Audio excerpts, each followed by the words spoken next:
Hey everybody, so it's Nightblade time. I've been running my Nightblade previously with two daggers, or a dagger and an axe, and a bow on the back bar, but I wanted to make one of my stamina characters a bow build, and I thought the Nightblade was pretty good for that because it's easy to keep all our skills and buffs up and our dots, and the way the normal Nightblade with dual wield plays in this patch, I much prefer the bow setup. Actually, it's a lot of fun. I've been playing it in Veteran Asylum Sanctorium last night, and it was really easy to handle. You're very fast. You can stand wherever you want and still do your full damage. Very nice. So let's get right into the stats. Pop a potion.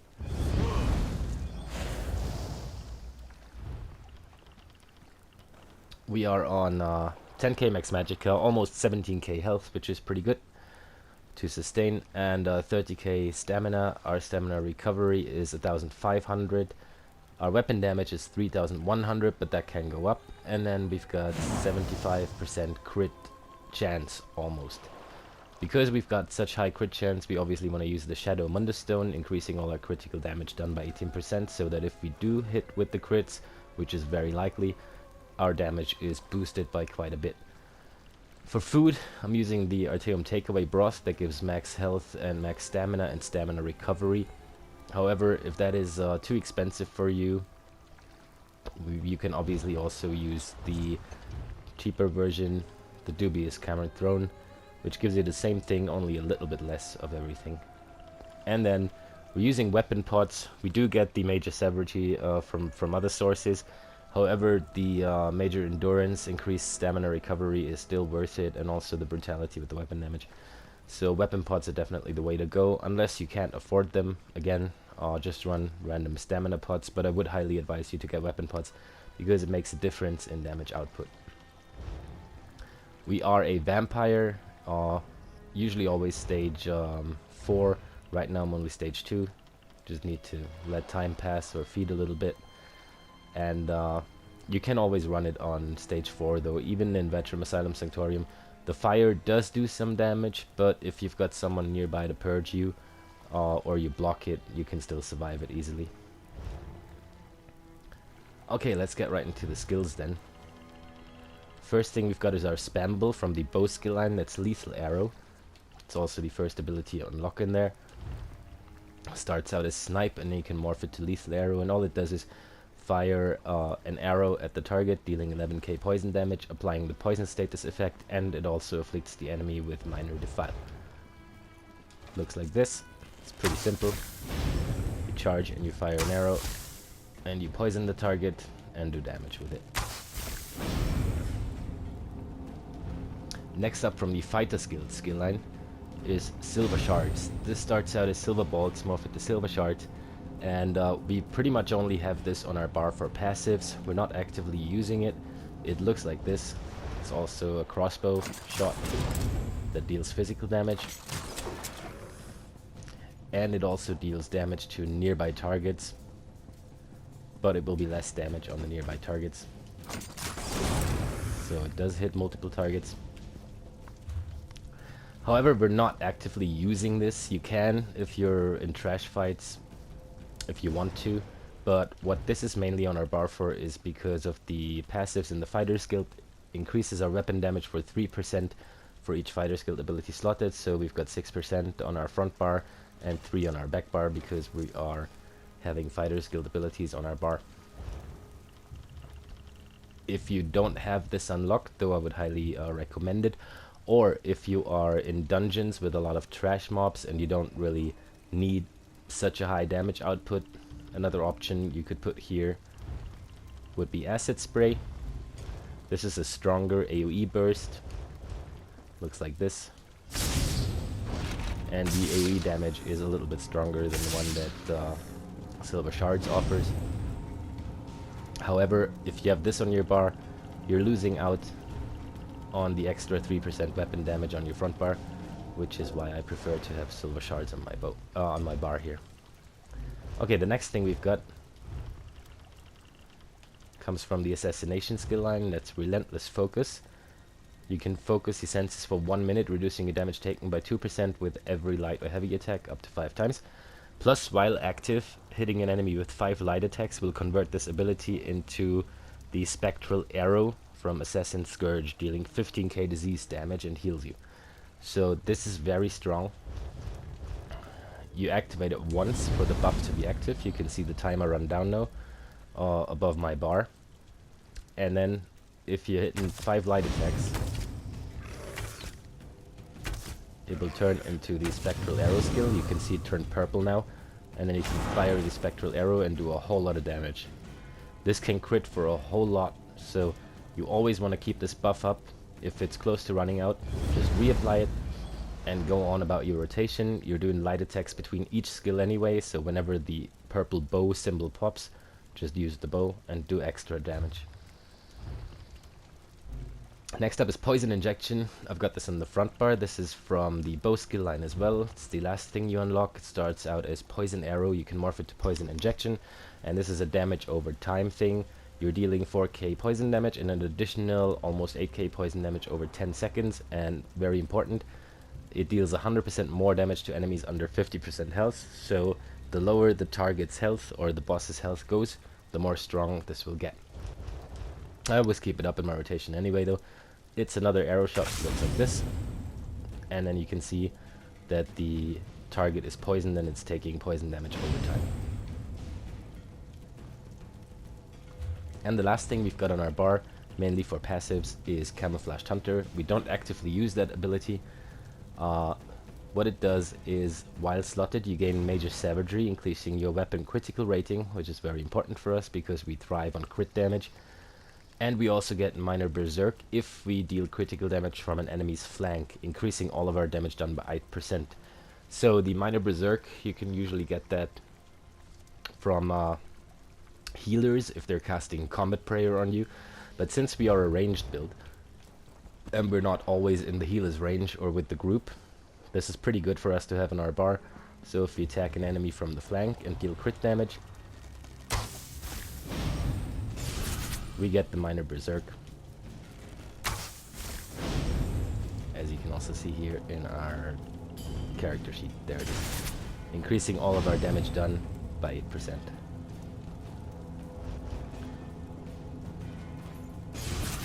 Alright, for the ultimate on our front bar, we are using, from the Assassination skill line, Incap Strike.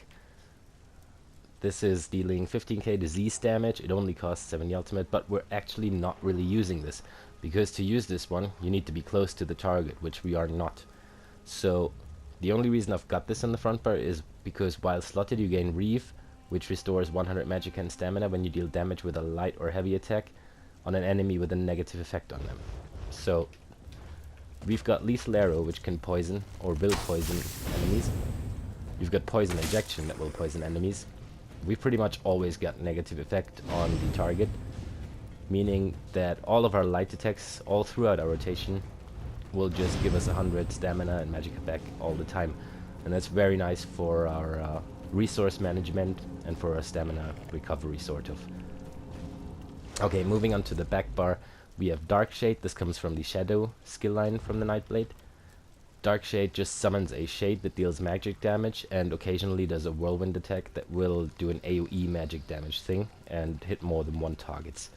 The shades also inflict minor maim, reducing the enemy's damage done by 15% for seconds. So looks like this. You just summon the shade of yourself and it'll run off and attack the targets. And every once in a while it'll spin like this and do AoE damage. Now the maim is really nice actually, because if you're fighting bosses it will reduce the damage that they're doing to you by 15%, so it helps you survive quite a lot. And it's also a nice source of AoE damage, plus the skill itself obviously costs magicka, so it doesn't drain our stamina, and we do have enough magicka to do this every second rotation or so. Next up is Leeching Strikes. This comes from the Siphoning skill line, and what this does is it causes our light and heavy attacks to heal us for health and restore stamina as well. So this is very nice in terms of stamina recovery and resource management. Again, we get stamina back for light attacking from this, we get stamina back for light attacking from this. So all throughout our rotation it's very hard for us to run out of stamina, really. Plus, important, this one lasts 20 seconds, and you restore up to 4k additional stamina when the effect ends. So you do want to let it run out, really, and don't recast it before it has run out. So looks like this, and you can see the timer run down from 20 seconds. Just let it run out and recast it then. But don't worry, the rotation's set up in a way that it will be recast after it's run out anyway. Next up is our heal, Resolve in Vigor. This comes from the Assault skill line. You've got to play a bit of PvP for that. And this is a very strong heal. We've got about 17k health, and this already heals us for 13k health over 4 seconds. So it's very, very good heal. Looks like this. The reason why I'm using Resolving Vigor and not Echoing Vigor is because Echoing Vigor is nice for people that are stacked within the group, because it heals your allies around you as well. But we are not. Most of the time we'll be ranged, we'll be off of the group somewhere in the back, and so we only need to heal ourselves because there shouldn't technically be much people around us anyway. Next up then is Endless Hail. This comes from the bow skill line as well. Starts out as Volley, morph it to Endless Hail, and what it does is it just lets arrows rain down from the sky in an area of effect of 5 meters, and it lasts for 14 seconds, and everybody inside of the area will continuously take damage from the arrows. Looks like this. You just have arrows hailing down from the sky, and everybody inside of the 5-meter field will take damage continuously. And then also on our front bar is, on our back bar is Camouflaged Hunter, just like on the front bar. Why? For the same reasons for the Major Savagery and the Berserk that we get if we deal crit damage from an enemy's flank. And then we've got our ultimate on the front bar, Ballista. This comes from the bow skill line. Starts out as rapid fire, morph it to Ballista, and what this does is looks pretty cool actually. It summons a turret to unleash a couple of arrows that deal over 50k physical damage over 5 seconds. And it's not too expensive with 175 ultimate, so let me quickly get my ultimate up so I can show you.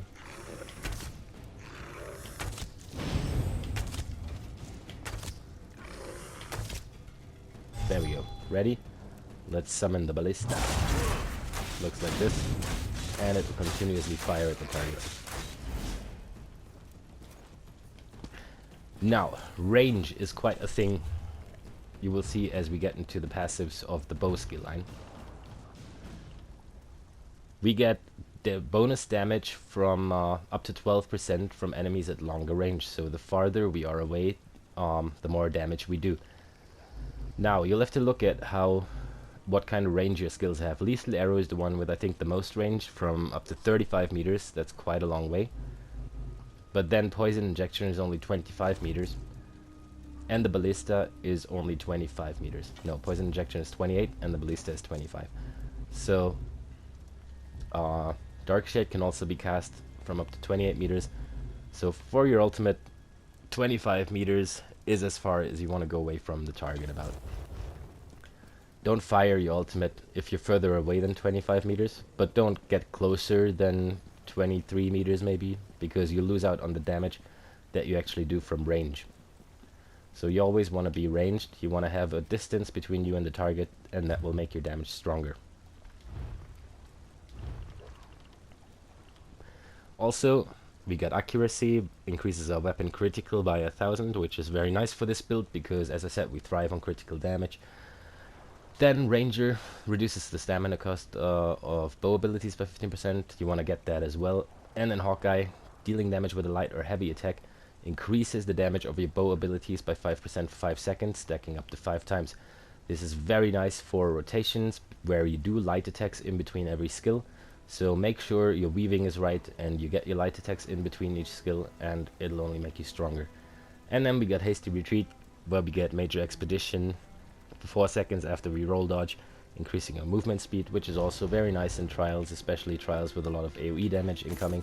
You just roll dodge and then you're really fast.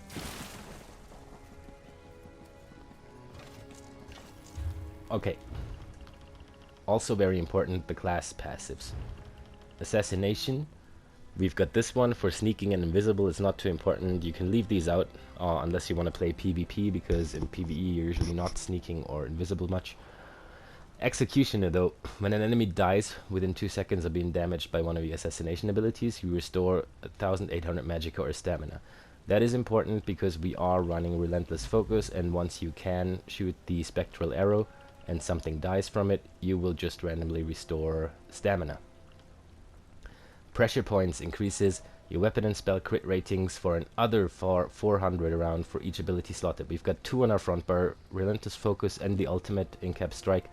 So we get another 800 crit, which is why we've got such high crit rating of almost 75%. Then we got Hammerage, increasing our critical damage by 10%, which is very nice because, as I said a couple times now, we do have a high crit chance, so we will crit a lot, and we use the Shadow to increase our crit damage, and we also get Hammerage to increase our crit damage. So this works very, very well with our overall setup as a Nightblade. Shadow, also really cool, just randomly increases your health, stamina, and magic recovery by 15%. That's never bad.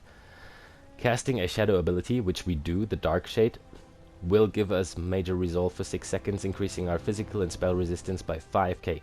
So we get a whole lot resistances just for casting one of our abilities that is already in our rotation anyway, which makes us a lot less squishy than we would be without that. Also, this is increased by 25%, the duration, because we are running 1 piece of heavy armor. Dark Vigor increases our max health by 3%. That's doesn't really make too much of a difference. I think our 16.8k health that we have will, on the back bar, where we got the 3% because we have Dark Shade slotted, will be 17.1k. I mean, it's not bad, so just get the passive, why not? And then also increases the duration of our non-invisibility based shadow abilities by 2 seconds. Obviously Dark Shade is one of those, and you want that 2-second increase. Siphoning, after drinking a potion you gain 20 ultimate. We do use the weapon power pods, so definitely get that. It helps you get your ultimate back a lot quicker. Increases max magicka by 8% while the siphoning ability is slotted. We do have that one on our back bar, Leeching Strikes. And we have the only skill that we're running that actually costs magicka on our back bar, Dark Shade. So that plays very well together with this passive.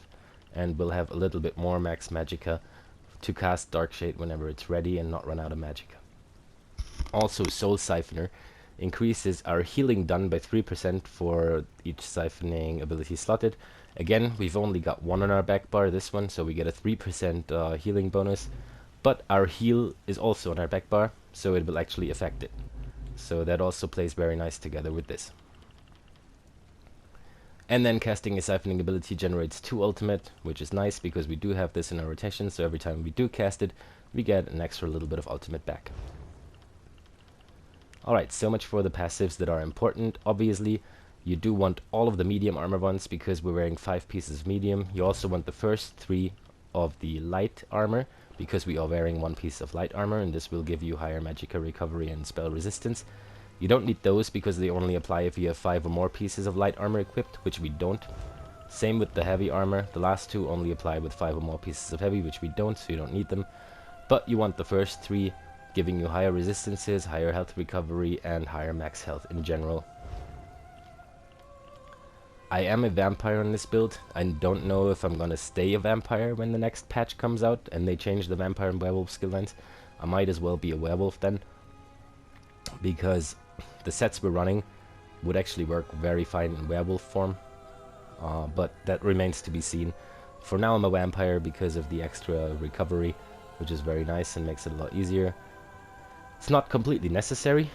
You can also play this build very well without being a vampire, but until the next patch, it just makes it easier to sustain. Fighters Guild. Obviously, we are using Silver Shards and Camo Hunter, so we definitely want to get the passives of the Fighters Guild, except for the last one, because that's about Cyrodiil. If you play PvP, you might want to get it as well, but for PvE, you only need the first couple ones. Undaunted, you definitely want all of these, because they give you more resources back if you take a synergy, and they increase your max health, stamina, and magicka by 2% for each type of armor worn. We are wearing 1 piece light, 1 piece heavy, and 5 pieces medium, so we get a 6% bonus there just to be not as squishy. And then assault, support, you don't need any of that. I'm an orc on this build. You can also run this on a wood elf or a red guard, or a dark elf. I think orc is the highest DPS output for this race, but dark elf would be a close second, and then Khajiit probably behind that, and then wood elf and red guard. So all of these races this build will work quite fine on. Just choose whichever one you like best. I like it on orc though because it is the highest damage output, and with all the Nightblade passives and skills that we can utilize, I'm not gonna run out of stamina very fast at all, so why not take the damage if you don't have resource management problems anyway. Also, you want to get alchemy. Medicinal use is very important, so your potions last longer, and they're actually longer than the cooldown because they last about 47 seconds and the cooldown is 45, which means you can always have the potion buff active. Okay, I told you one skill that you could switch out, silver shards, that was acid spray. Obviously, instead of vigor, if you are stationary and not moving around a lot, you could also run Ring of Preservation from the Fighters Guild, which gives you minor protection, reducing your damage taken, and increases your stamina recovery. And it also heals you, I think, so that would be another option. But I like to be flexible, I like to dodge roll, run around a lot, be quick, change position and all that. So vigor is definitely the way to go for me, especially because the heal is a lot stronger. And as I said before, I'm not suffering from resource management problems anyway. Okay, so now let's get into the sets. It's not going to be a big surprise, I can tell you that already.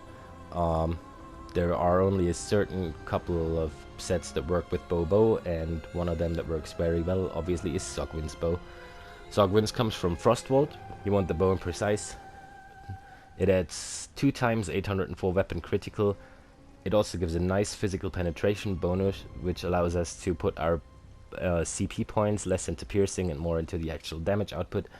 And then when we deal critical damage, we gain a stack of precision, increasing our weapon critical for another 124 for 10 seconds, up to 10 stacks max. So 1240 extra weapon critical that you can get with the Zogwin's buff active. And then at max stacks, you also gain minor force, increasing your critical damage done by 10%. So this set really heightens our crit chance way higher than the 75% that we already have in our base stats. Plus then it works well together with the Nightblade passives, our Shadow Mundus, and this set giving us, making our critical damage even stronger by another 10%. So this really is a crit build.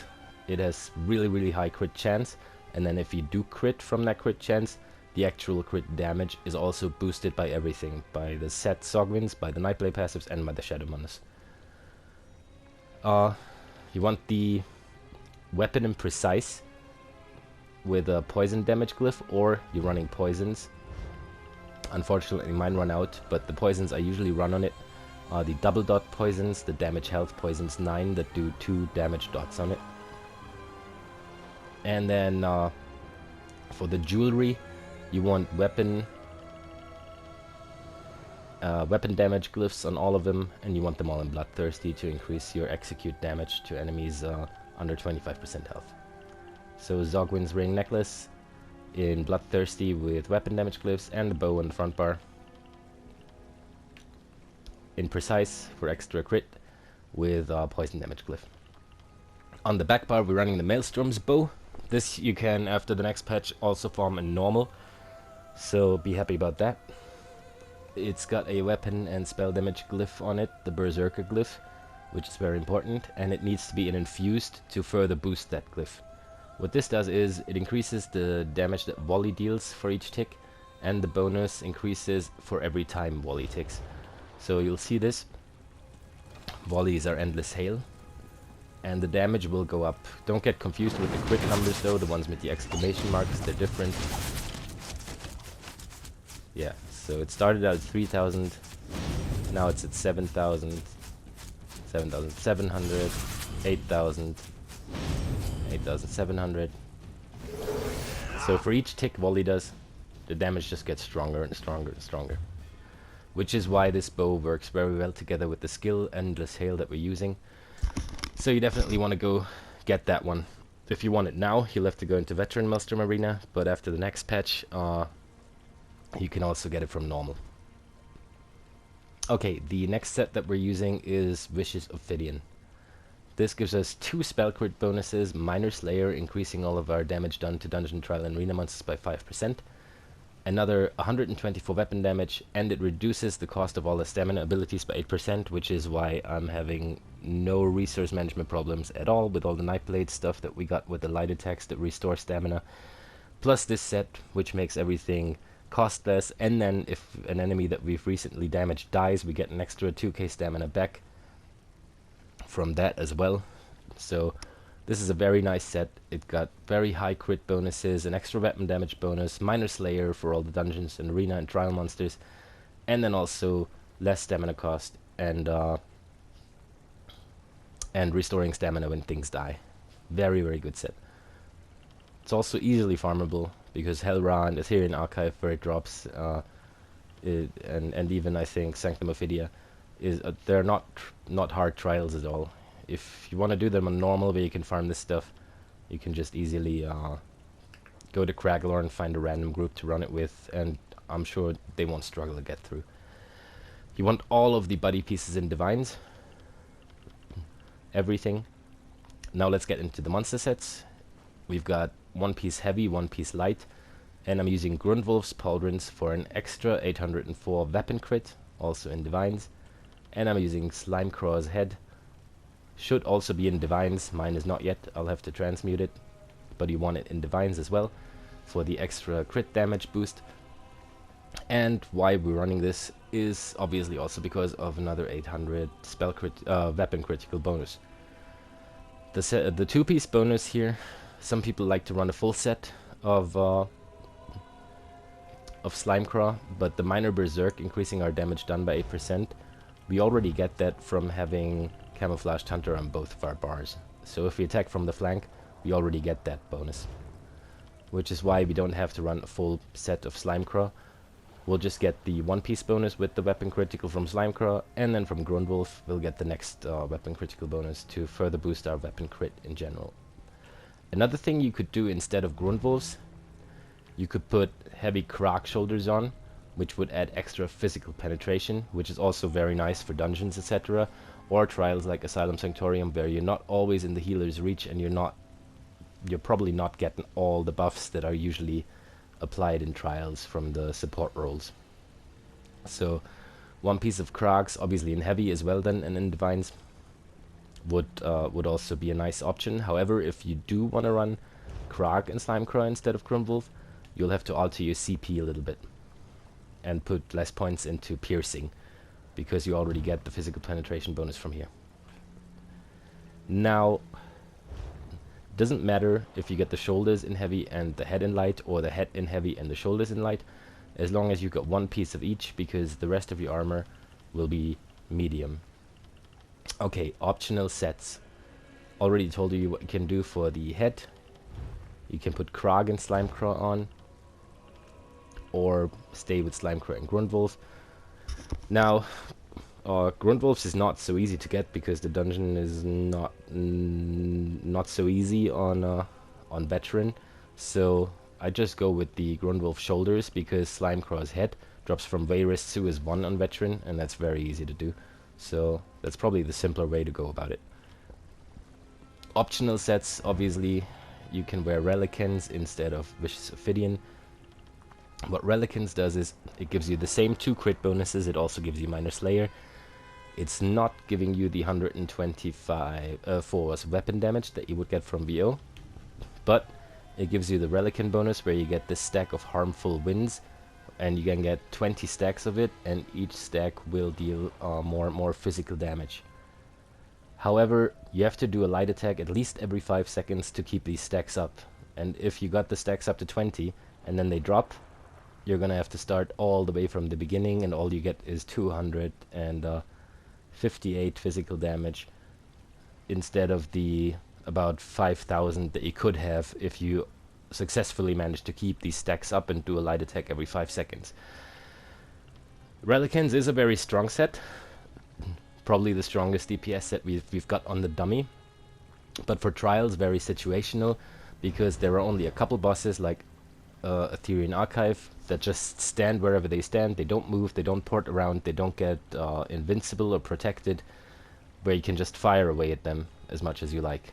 And even in Ethereal Archive, you're probably going to have to turn around and kill a Shade, or if you do it in Veteran, a Storm Atronach once in a while.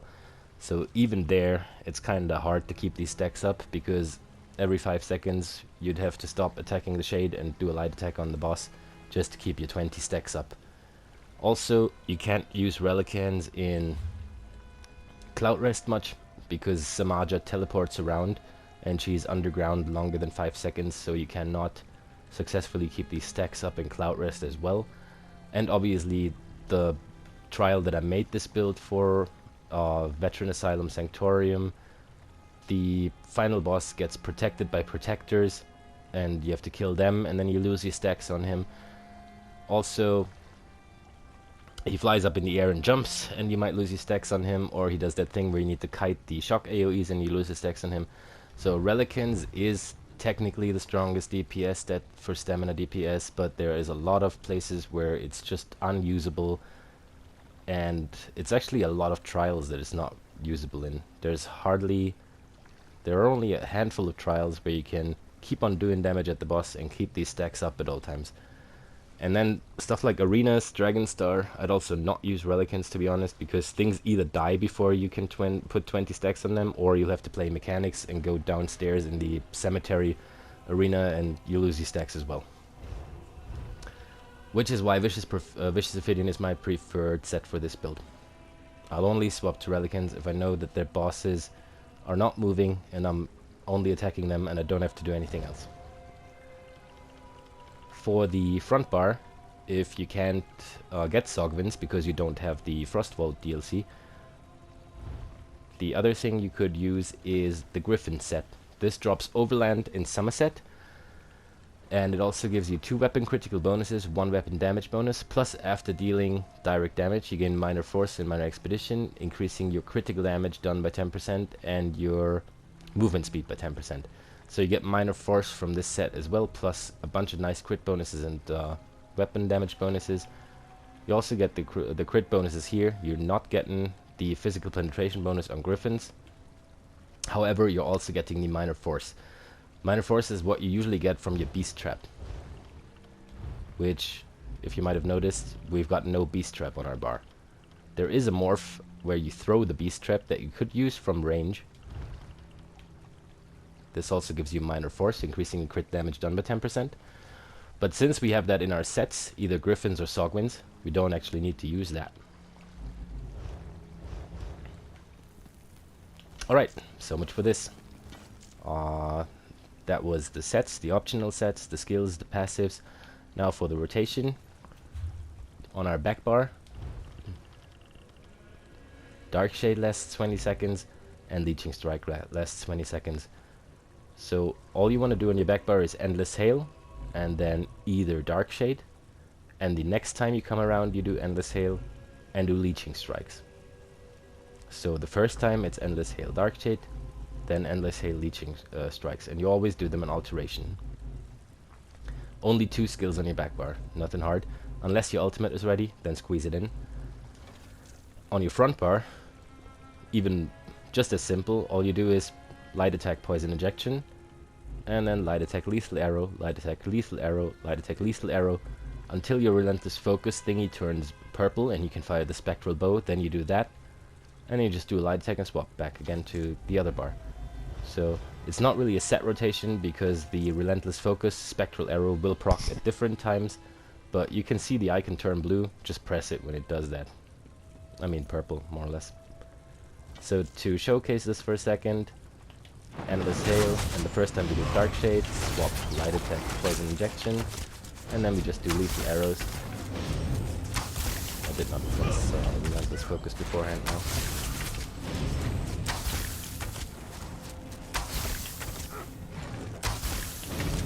And then fire the Spectral Bow.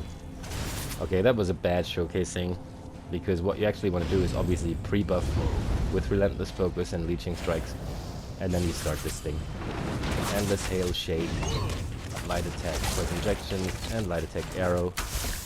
Light Attack, Lethal Arrow, Light Attack, Lethal Arrow. Your bow is ready, fire it, Light Attack Bow, Light Attack, Lethal Arrow, and then you swap.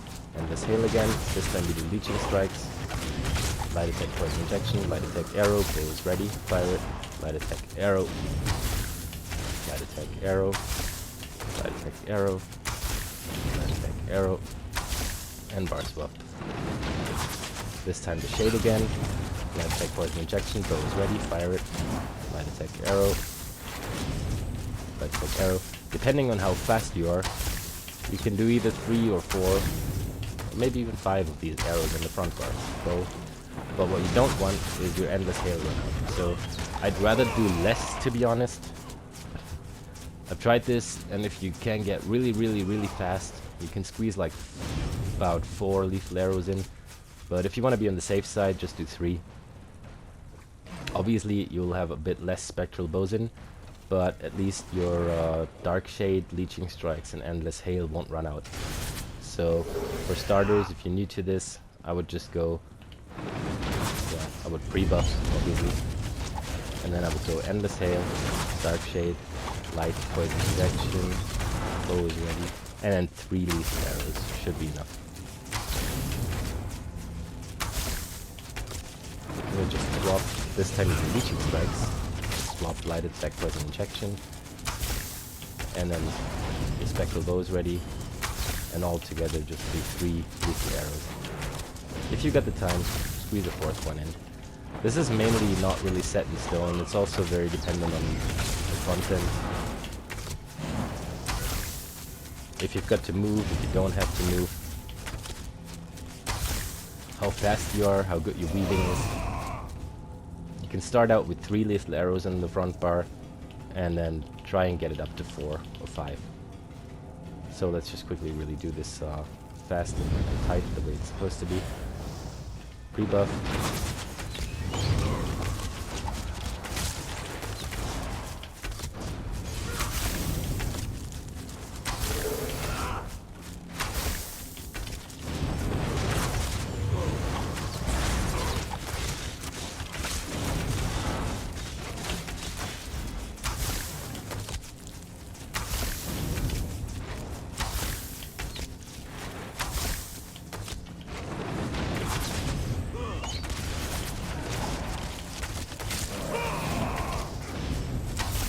So it's really easy, as you can see.